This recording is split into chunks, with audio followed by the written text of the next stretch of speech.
This is my audience.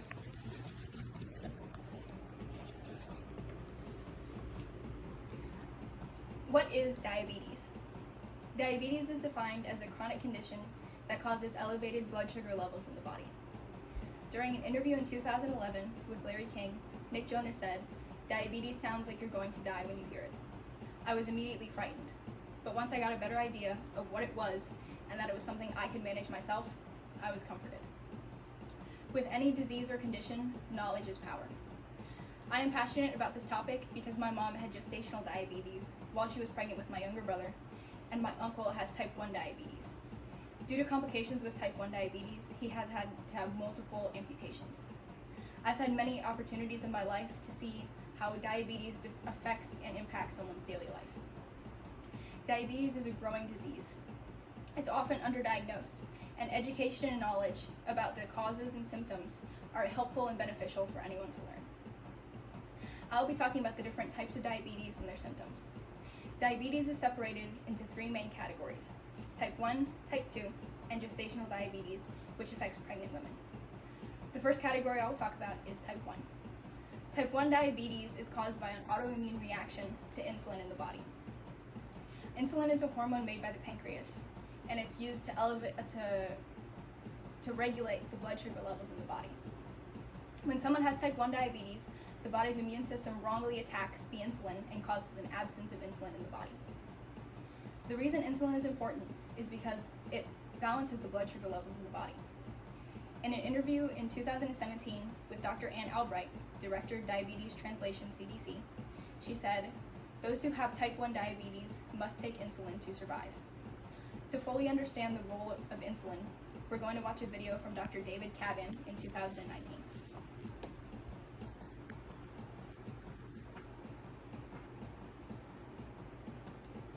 Insulin is a hormone, that is a chemical that is produced by the pancreas.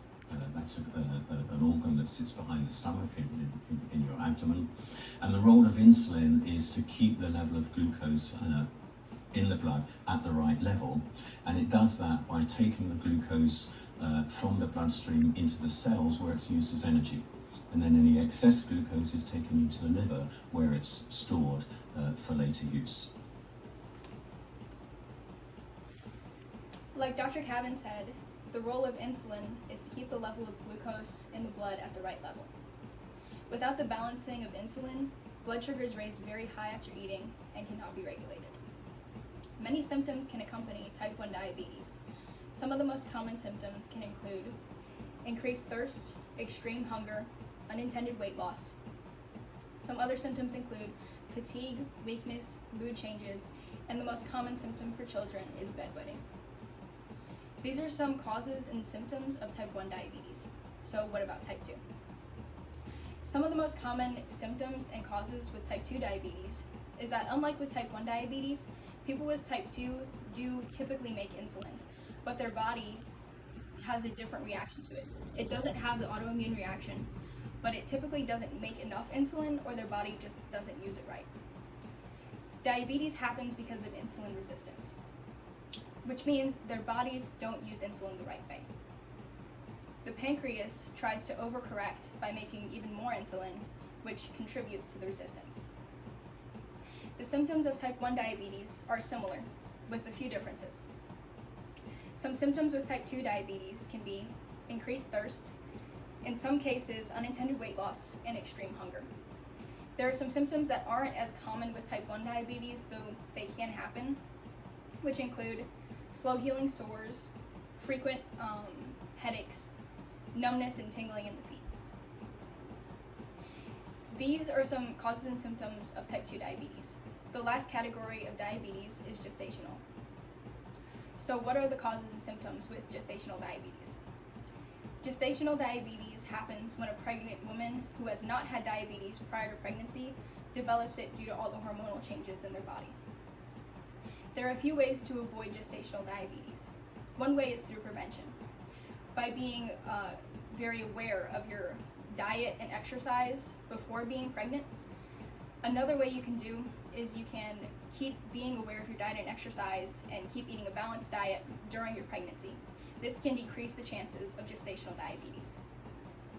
In an article about preventing gestational diabetes, Hannes Middleton said, "Gestational diabetes mellitus affects a significant number of women. GDM is associated with a number of adverse outcomes for women and their babies. Recent observational studies have found that physical activity during normal pregnancy can decrease the chances of developing GDM. After giving birth, gestational diabetes usually resolves on its own." Some symptoms that can happen because of gestational diabetes include frequent urination, excessive thirst, and nausea. It can be hard for pregnant women to differentiate between pregnancy symptoms and gestational diabetes symptoms. This is why most doctors perform a glucose blood test about 24 to 28 weeks pregnant on women. The glucose test is done by having the pregnant woman drink a specific drink that has about 50 grams of glucose in it.